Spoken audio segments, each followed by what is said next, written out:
दीपक देता है रोशनी फैलाने की प्रेरणा, फलदायी वृक्ष देता है देने की प्रेरणा, मधुबन देता है महकते रहने की प्रेरणा, महान व्यक्ति देते हैं जीवन जीने की प्रेरणा। आओ प्रेरणा से दें हम सभी को प्रेरणा।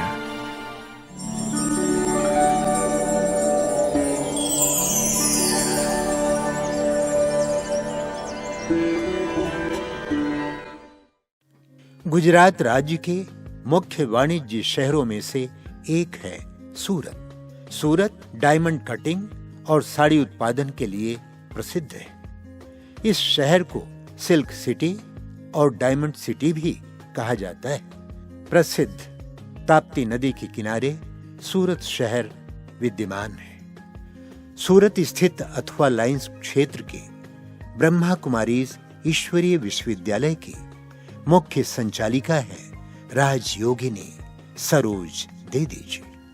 आपका जन्म 1973 में गुजरात राज्य के वलसाड़ में हुआ। बचपन से ही आप समाज सेवा में विशेष रुचि रखती रहीं। आप हिम्मत, आत्मविश्वास, प्रेम और दया भाव आदि गुणों से परिपूर्ण हैं। सत्य की खोज में आपको 1982 में वलसाड़ से ईश्वरीय ज्ञान की प्राप्ति हुई। आपने प्रथम बार 1987 में संस्था के मुख्यालय माउंट आबू में अव्यक्त बापदादा से मंगल मिलन मनाया। परमात्मा से प्रेरणा प्राप्त कर 1989 से अपना जीवन ईश्वरीय सेवा में संपूर्णतः समर्पित कर दिया। तब से आप वलसाड़ एवं सूरत के विभिन्न स्थानों में सेवाएं देते हुए 2006 से अथवा लाइंस सूरत में रहकर स्थायी रूप से ईश्वरीय सेवाएं प्रदान कर रही। जन जन को ईश्वरीय संदेश देते हुए आपने अनेक कार्यक्रमों का आयोजन किया। वर्तमान समय दीदी जी के नेतृत्व में 250 से भी अधिक विद्यार्थी ज्ञान योग से अपने जीवन को महान बना रहे हैं।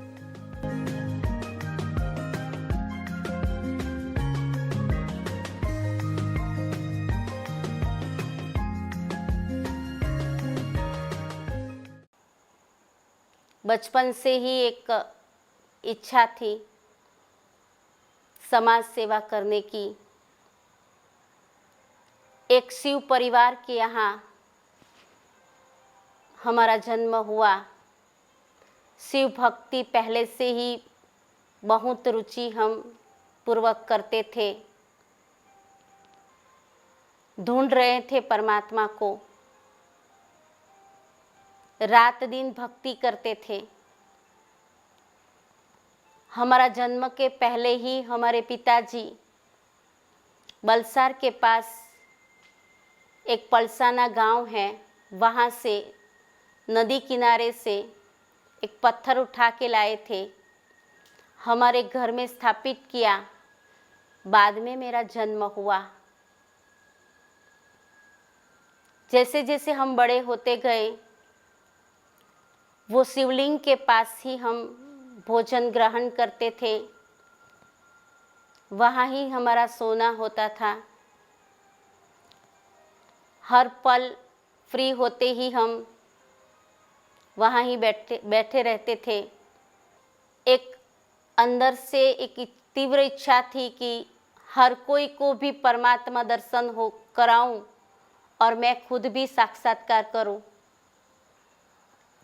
इस संसार में ऐसा कौन सा स्थान है जहाँ पे कुछ मुझे सिद्धियाँ प्राप्त कर सके, मैं कुछ प्राप्त कर सकूं, उसकी शोध में थी।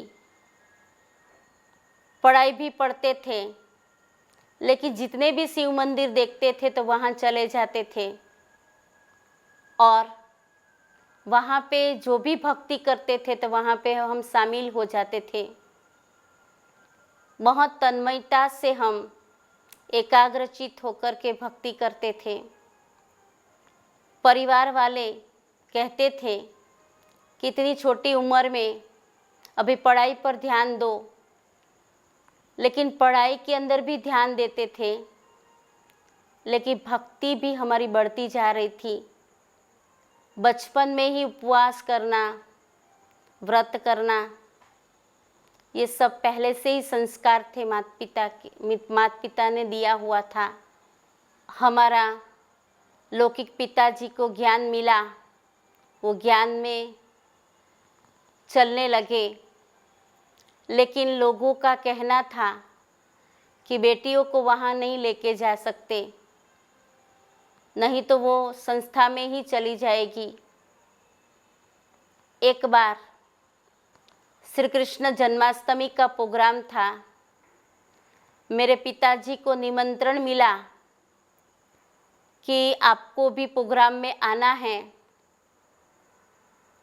सप्ताह से पिताजी सेंटर पर नहीं जा रहे थे, तो सेंटर में दीदी ने भेजा था एक भाई को बुलाने के लिए कि सेंटर में प्रोग्राम है जन्माष्टमी का, आप आइएगा। तो हम वो सुन रहे थे। हमने सोचा वहाँ पे श्री कृष्ण जन्माष्टमी माना रासलीला चलेगी, हम भी जाएंगे। पिताजी को पूछा गया कि हम आए, तो पिताजी ने मना कर दिया कि आप लोग का वहाँ काम नहीं है। हमको बहुत अंदर से इच्छा थी कि हम पिताजी के साथ जाएं, लेकिन पिताजी ने मना कर दिया था। हमने अपने अंकल की बेटी को कहा, पिताजी के जाने के बाद हम जाएंगे, ढूंढ लेंगे वो स्थान को। और हम दोनों अंकल की बेटी के साथ हम वो स्थान पर पहुंच गए जहाँ पे प्रोग्राम था। वहाँ जाके बैठ गए। पिताजी ने हमारी तरफ देखा, लेकिन हमने बाबा की तरफ देखा। और जैसे ही बाबा को देखा, हमें श्री कृष्ण नजर आए और वहाँ रासलीला जैसे दिखाई पड़ रही थी, लेकिन ऐसा कुछ चल नहीं रहा था। लेकिन एक साक्षात्कार वहाँ पे मेरे को हो गया। तब से मुझे बाबा के प्रति बहुत आकर्षण हो गया और अंदर से यही चाहना रही कि प्राप्त करना है, तो यही प्राप्ति मुझे मिल गई है। जो मैं ढूंढ रही हूँ वो यही स्थान है जो बचपन में मैं एक सपना भी देखा करती थी, एक शिव मंदिर, उसमें मैं अपने आप को देखती थी। वो यही स्थान है। जो मेरी प्यास थी वो वहाँ ही मेरी प्यास बुझ गई कि जीना है तो यही वाइट कपड़ा वाली बहनें जो है वैसा ही जीवन जीना है। और हमने निर्णय ले लिया कि हम यहाँ रोज आएंगे। फिर हम दोनों भाई बहन पापा को बताए बिना हम वहाँ चले गए और कोर्स करना शुरू किया। सिर्फ 2 दिन का कोर्स किया था और फिर ऐसे ही मुरली में बैठ गए थे। फिर तो मुरली ही सुनना शुरू हो गई, कोई बहन ने कोर्स नहीं कराया। और मुरली सुनते सुनते ही सेवा में लग गए, पढ़ाई भी करते गए। बंधन बहुत पड़े, लौकिक परिवार से जाने के लिए मना किया, फिर भी हम स्कूल के बहाने सेंटर पर पहुंच जाते थे। सेंटर पर सेवा करते, मुरली सुनते, पूरा दिन हम रहना शुरू कर दिया वहाँ पे। हमारी सुबह की स्कूल थी तो 11 बजे स्कूल छुट्टी हो जाती थी, बाद में हम वहाँ चले जाते थे। शाम को घर आते थे तो बहुत ही घर में माता पिता डांटते थे, कहाँ गई थी। हम कहते थे कि आश्रम गए थे, भगवान को मिलने गए थे। हमें योग में बहुत रुचि थी। एक बार योग में बैठ जाते थे तो उठने का नाम नहीं देते थे। बहुत ही अच्छा परमात्म मिलन देख करके उस परमात्म प्यार में तल्लीन हो जाते थे, ऐसे खो जाते थे, घंटों घंटों तक हम बैठे रहते थे।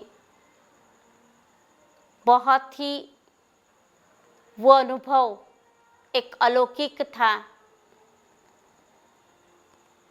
सदा के लिए मैं वहाँ पे बैठ कर के वो शक्ति का, परमात्म शक्ति का अनुभूति करती रहूं, यही एक अंदर से खिंचाव रहता था घर में रहते भी। ऐसे कई दिन बीतते गए। एक दिन निर्णय लिया कि जीवन जीना है तो ऐसा ही जीवन जीना है। सबसे पहले हम मधुबन की बातें सुनते थे तो हमें भी अंदर से आता था कि हमारा मिलन बाबा के साथ कब होगा।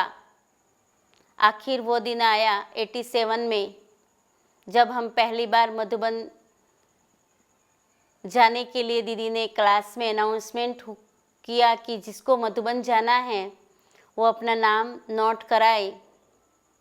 हमको बंधन था। दीदी को बोला हम कैसे जाएंगे, बोले कि आप भले हम टिकट करा देंगे, आप चलिए।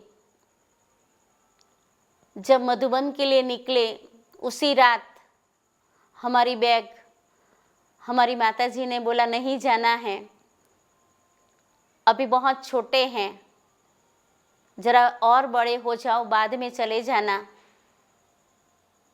अभी पढ़ाई पढ़ो। लेकिन उसी दिन मधुबन के लिए बस रवाना हो रही थी। हम सेंटर पर गए थे। हमने दीदी को बोला हमारे घर से मनाही है, हम कैसे जाएंगे, मुझे तो अंदर से बहुत बाबा मिलन की प्यास है, हमें तो जाना ही है। तो बाबा ने मुझे मदद किया। वहाँ की एक माताजी थी, उसने बोला मेरी बेटी के कपड़े ले लो, मैं बैग तैयार करके लाती हूँ, आप अपने पापा से बातें कर लो और छुट्टी ले लो।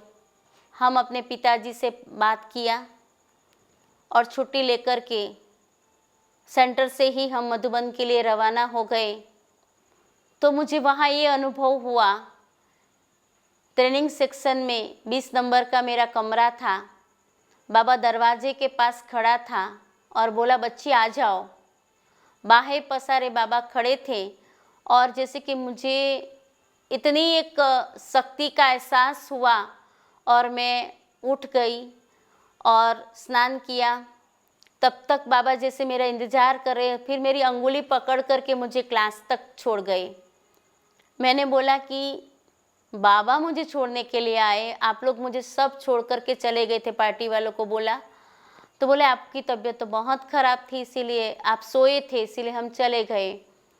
लेकिन खुद बाबा मुझे क्लास में छोड़ करके गए। तो मेरा तो उसी दिन बाबा मिलन हो गया था। और जब जिस दिन का इंतज़ार कर रही थी मैं, वो दिन मेरे लिए बहुत ख़ास था, जो मैं युगों युगों से ढूंढ रही थी। वो मेरे पिता को, वो मेरे साजन को, तो वो ही उसी रात मैं बाबा मिलन के लिए ओम शांति भवन में आगे ही बैठ गई। और जब मेरा टर्न आया तो 2:30 बजा था। हमें स्टेज पर बुलाया गया। बाबा ने कहा बाबा मैं आई हूँ। तब बाबा ने मुझे बहुत मीठी प्यार भरी दृष्टि दी और हाथ पकड़ा और कहा बच्ची कमल की तरह पवित्र हो, कमल आसनधारी भव। ये वर्ड्स आज भी मेरे कानों में गूंज रहे हैं। और एक परिवार के साथ थी मैं, तो बाबा ने यही कहा ये परिवार है। मैंने बोला बाबा नहीं, परिवार में नहीं हूँ मैं अकेली आई हूँ। फिर भी बाबा बोलते बाबा परिवार के साथ आई हो और कमल की तरह पवित्र हो, कमल आसनधारी भव। बस यही शब्द बाबा बोलते रहे, 2 शब्द। और बाबा ने मुझे हाथ में ड्राई फ्रूट दिया। बस मैं पकड़ करके बाबा की दृष्टि लेते लेते खो गई और आंखों से आंसू बह रहे थे। और मैं यही सोच रही थी, बाबा ये मिलन यहाँ से मुझे अभी घर मत भेजना, मुझे नहीं जाना है, मधुबन छोड़ कर के नहीं जाना है, बस यही मैं रहती रहूं।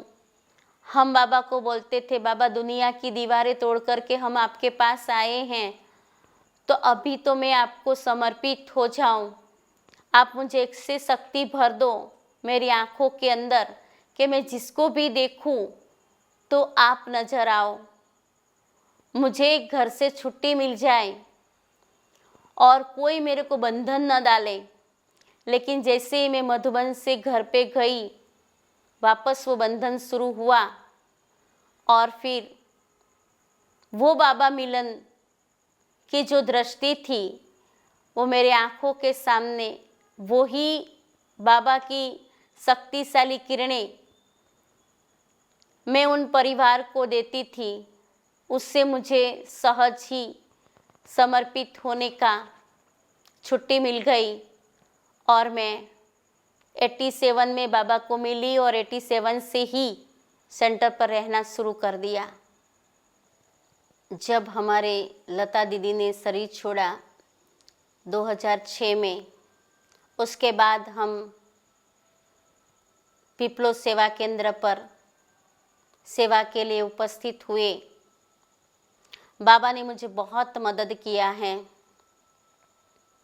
एक बार हम कहीं सेवा स्थान पर सेवा करने के लिए जा रहे थे, तो बाबा को बोला, बाबा ये प्रोग्राम करने जा रहे हैं, पहले आप वहाँ पहुँच जाओ। और वो व्यक्ति हमें हाँ ही कहे वो सेवा के लिए। जहाँ भी हम सेवा के लिए शुरुआत करते हैं तो बाबा को भेज देते हैं। वो प्रोग्राम करके हम आए और हम वो सेवा बाबा को समर्पित की और फिर हम थक गए थे तो थोड़ा रेस्ट के लिए चले गए, तो दरवाज़ा बंद करने के लिए भूल गए थे। उस समय बाबा हमें पूरी रात हमारी रक्षा की और जब रात को 2 बजे हमें एक आवाज़ आया कि बच्ची उठो और दरवाज़ा बंद करो। आप लोग सेवा करके आए लेकिन नीचे का दरवाज़ा बंद करना भूल गए हैं। अव्यक्त बाप दादा की आवाज़ में हमें आवाज़ आई। मैंने छोटी बहन को बोला कि आप दरवाज़ा बंद करके सोई थी? बोले नहीं। मैंने बोला मुझे आवाज़ आ रही बाबा की कि दरवाज़ा बंद करो। आपने सुना? बोले मैंने भी सुना। तो ये तो बाबा की आवाज़ है। फिर हमें लगा कि नहीं हम नीचे नहीं जाएंगे। लेकिन जैसे ही बाबा का हमारे मस्तक पर हाथ घुमा तो हमने एहसास किया कि ये तो हमारे बाबा का हाथ है, जो एक फरिश्तों की तरह एकदम रूई की तरह हल्का था और बोला बच्ची मैं हूँ, आप उठो और दरवाज़ा बंद करो। हम बहुत छोटे थे, करीबन 30 साल के थे और हमारी छोटी बहन बहुत छोटी थी। तो एक दूसरे के भरोसे हम सो गए थे, लेकिन बाबा ने वो रक्षा हमारी की। और कहा जाता है कि जिसका रक्षक भगवान है उसकी छत्र छाया में हम सोते हैं तो ज़रूर वो हमारी रक्षा करते हैं। ऐसे कई बार हमारी रक्षा की है। एक बार हम बीमार थे, तभी भी एक बार दवाई ऐसी आ गई थी जो गलत दवाई थी। जो भी चीज़ हम खाते थे बाबा को बोलते थे पहले आप खाओ फिर हम खाते हैं। तो जैसे ही बाबा के सामने वो दवाई रखी, बाबा ये दवाई में शक्ति भर दो, ये भी कलयुगी फ्रूट है। तो बाबा ने जैसे कहा बच्ची ये दवाई मत खाना, ऐसे जैसे कि अंदर से आवाज़ आई। और सचमुच में मैंने वो दवाई डॉक्टर्स को दिखाई तो बोले अच्छा हुआ दीदी आपने ये दवाई नहीं खाई। तो ऐसे कई बार बाबा हमें कई विघ्नों से बचाते हैं। कई बार कहीं नहीं जाना है तो टचिंग दे देता है, बच्ची यहाँ नहीं जाना है, ये सेवा नहीं करनी है, ये करना है। ये ऐसे ऐसे कई बार बाबा हमें डायरेक्शन देते हैं। हर बात हम बाबा को पूछ के करते हैं। जब एक बार जैसे ही मैंने सेंटर पर शुरुआत की रहने के लिए, और उस समय मुझे बहुत बड़ी बीमारी आ गई थी, 2 मणके के बीच में नस दब गई थी और बहुत दर्द हो रहा था। कोई भी सेवा हम नहीं कर पाते थे। जब लता दीदी हमारे साथ थी, लता दीदी के साथ हम रह रहे थे, दीदी ने बोला कोई बात नहीं, सेवा नहीं कर सको तो कोई हर्ज नहीं, मनसा सेवा तो आप कर सकते हो। जब तक बाबा ने आपको ये ठीक हो जाओ तब तक मनसा सेवा करो। लेकिन मेरा ये हाथ, राइट हाथ चलता नहीं था। तो मैं बाबा को बोलती थी कि बाबा मैं आपके घर में बोझ बनकर नहीं रहना चाहती हूँ, मुझे तो सेवा करनी है। मैं आपको जीवन समर्पित किया है तो मैं सेवा करूँ, नहीं तो फिर मैं वो लोग के घर में वापस चली जाऊँ, क्योंकि तन से सेवा नहीं होगी तो मैं कैसे सेवा करूँगी और मेरे पर तो बोझ चढ़ेगा। तो मैं अमृत वेले बाबा के पास बैठी और थोड़ी सी मेरे को नींद लग गई। उसी समय वापस आँख खोली, बाबा को देख रही तो बाबा मेरे सामने खड़े थे गुलदस्ता लेकर के, और मेरी बाजू में ही एक माता जी बैठी थी, उसके पास भी बाबा खड़े थे। तो मैंने देखा तो बाबा मेरे पास भी खड़े हैं, उसके पास भी खड़े हैं। कभी मेरे पास खड़े हो जाते, कभी वो माता के पास खड़े हो जाते। और गुलदस्ता मधुबन में जो पांडव भवन के फूल थे ना, वैसे ही फूल लेके बाबा आए अमृत वेले, और वो माता के पास गए और बोला कि ये पूरा गुलदस्ता उसको दिया, उसमें से 2 फूल निकाल दिए और पूरा गुलदस्ता बाबा ने उस माता को दिया कि तुम घर पे चली जाओ और तुझे घर संभालना है। वो माता जी गुलदस्ता लेकर के खड़ी है और इधर मेरे पास वापस बाबा ये 2 फूल लेकर के, बच्ची ये फूल खिला है लेकिन एक कली है, उस कली को खिलाना है। मैंने बाबा को बोला बाबा मेरा हाथ तो चलता नहीं, मैं कैसे रह लूँ। बाबा बोले कि तुमको गृहस्थी बनना है। मैंने बोला नहीं बाबा, मुझे तो आपकी सेवा करनी है। तो बाबा ने मुझे वो कली दिखाई और वो कली को खिलाना है।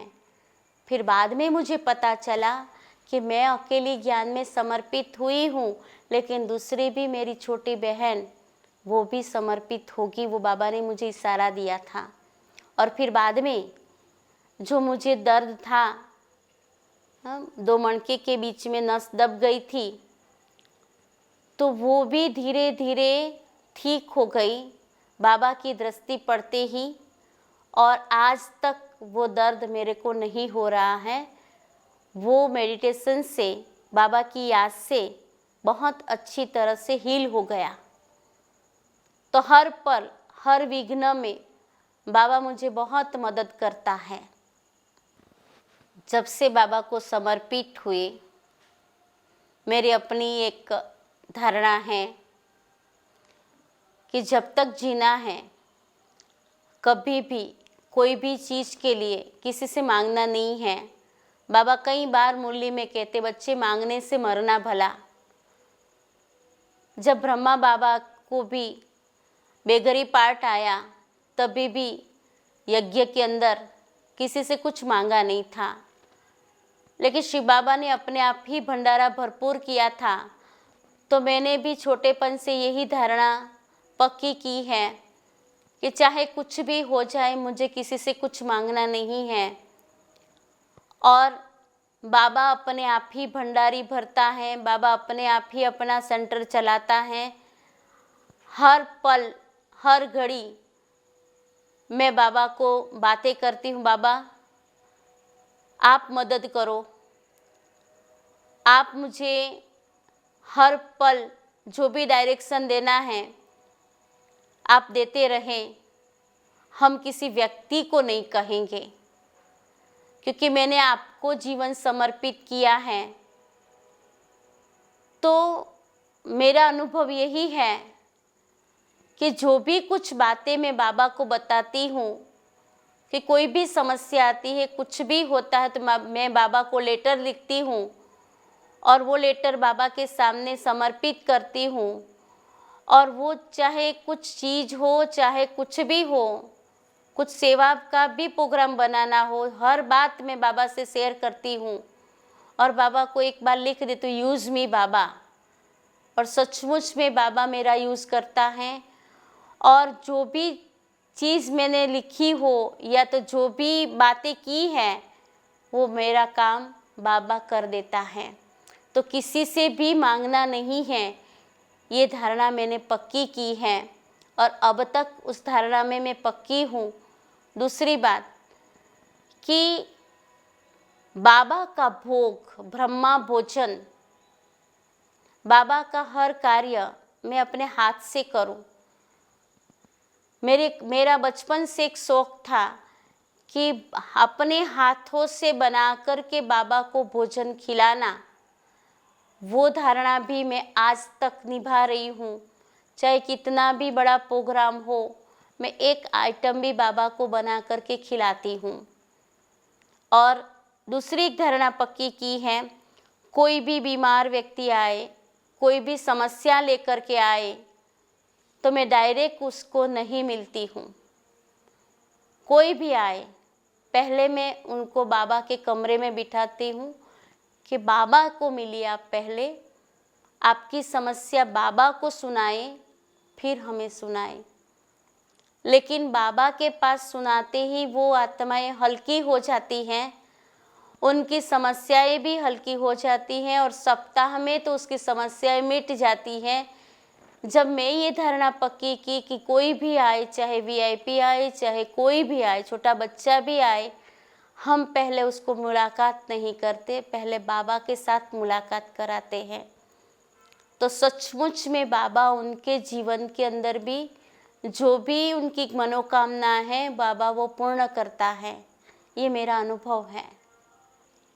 अब हम समय की समीपता को देखते हुए यही पुरुषार्थ में लगे हैं, जितना हो सके स्थूल सेवा, जो वाचा सेवा सामने से आए तो हम करेंगे, लेकिन ज़्यादा से ज़्यादा हमारी योगिक स्थिति, अपनी स्वस्थिति और सारे दिन के अंदर 1 घंटा पूरे दिन में मनसा सेवा और बाप समान संपूर्ण स्थिति को प्राप्त करने का पुरुषार्थ कर रहे हैं।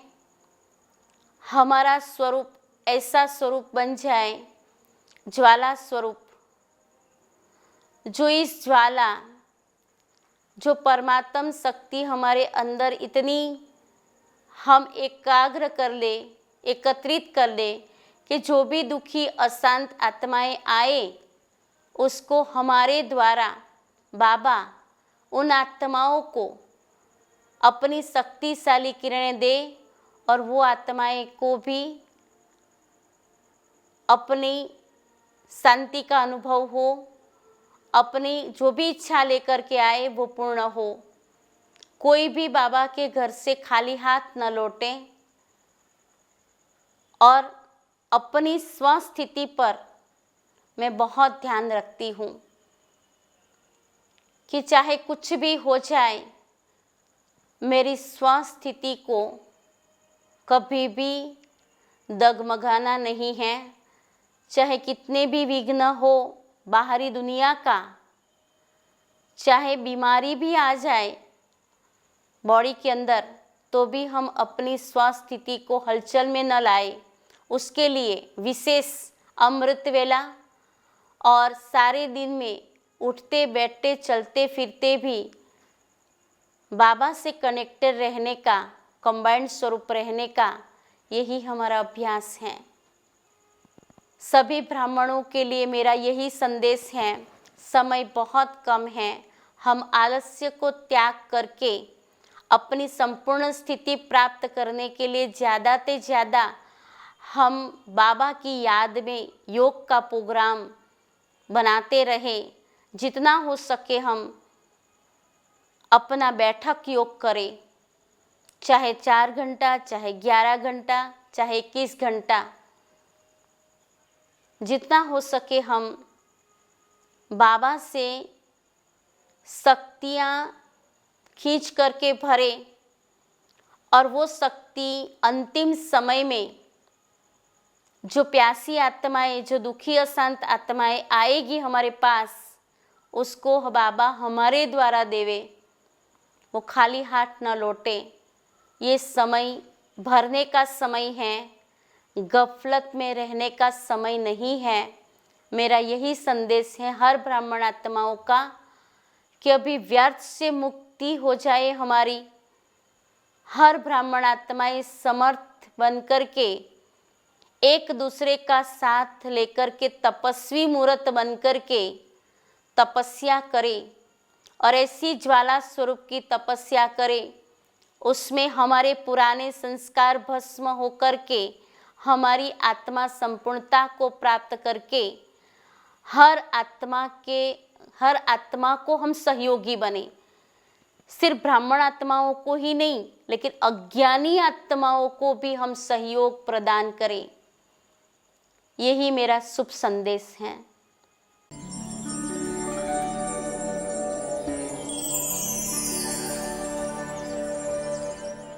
Further, when it comes to the planning for the VIP service, she is always ahead. She is motivating everybody, including the newcomers also. Even our institute to initiate the programs, being a National Institute of Technology, she is taking the lead, telling us different ideas, different views, and according to that we have organized so many events and all are grand success. That's a beautiful thing about her determination. She is having a tremendous faith on Baba drama. दीदी का जो स्वभाव है वो बहुत ही सादगी भरा है। उनका जो लाइफस्टाइल है वो बहुत ही सिंपल है, जिससे मुझे काफ़ी सीखने को मिला। उन्होंने लाइफ में कैसे सादगी भरे से रहने का वो सिखाया। उन्होंने दूसरों के साथ कभी भी गुस्से से बात नहीं करने का, दूसरों को अच्छा समझने का और दूसरे के प्रति कभी क्रोध नहीं करना, ये सिखाया। दीदी के संपर्क में आने के बाद जो गुस्सा था, चिड़चिड़ापन था और बहुत रोतल स्वभाव की थी, तो वो सब इसके दीदी के सरोज बहन के संसर्ग में आने के बाद सब चला गया। उसने मुझे प्रेम करना सिखाया, योग करना सिखाया और सबके साथ मिलजुल कर रहना सिखाया। दीदी में हमेशा मैंने दोनों दीदियों में देखा बहुत प्रेम से, इतना प्यार से हम लोगों को पालना देती है। एक बार मधुबन में दीदी के साथ गई और मैं बीमार हो गई थी और जो उन्होंने मेरी केयर की, जैसे एक माँ से भी ज़्यादा करके उन्होंने मेरा किया। तो वो प्रेम की जो उन लोगों में विशेषता है वो बाहर कहीं पे नहीं दिखती। और हर परिस्थिति में जो शांत चित्त रखना वो उनसे सीखा है। दीदी के जीवन में मैंने खास दीदी को योग तपस्या की मूर्त के रूप में देखा। योग की अनुभूतियां बाबा से करना, बाबा से टचिंग लेते हुए और बाबा के डायरेक्शंस के हिसाब से कैसे अपनी लाइफ में हर छोटे छोटे कार्य में बाबा को यूज़ करते हुए आगे बढ़ना, वो मेरे को खास दीदी की ये विशेषता लगती है। दीदी ने हमें बहुत छोटेपन से हम उनके साथ रह रहे हैं, जैसे जीवन बनाने की प्रेरणा उनके जीवन को देख करके ही हमने ली है। बहुत एक माँ जैसे अपने बच्चों को पालती है, ऐसे मुझे बहुत अच्छे से बड़े प्यार से पाल करके आज यहाँ तक उन्होंने ही पहुँचाया है, इसलिए उनको थैंक्स।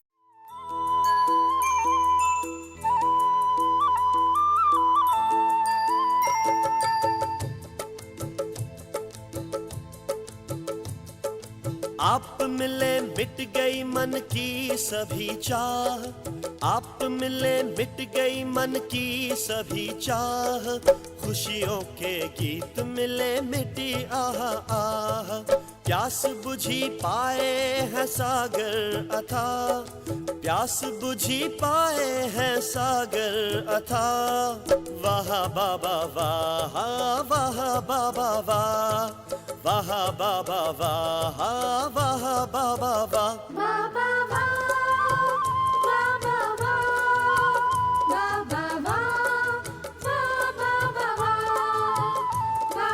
वाह, बाबा वाह, बाबा वाह, बाबा वाह, बाबा वाह।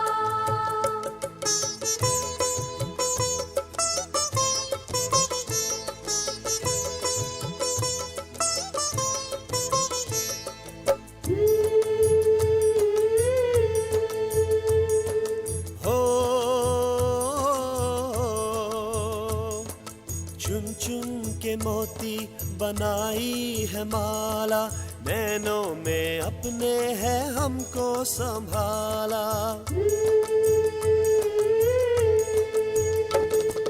चुन चुन के मोती बनाई है माला, नैनों में अपने है हमको संभाला। पलकों में प्रभु के है पाए पन्हा, पलकों में प्रभु के है पाए पन्हा। वाह बाबा वाह, वाह बाबा वाह, वाह बाबा वाह, वाह बाबा वाह।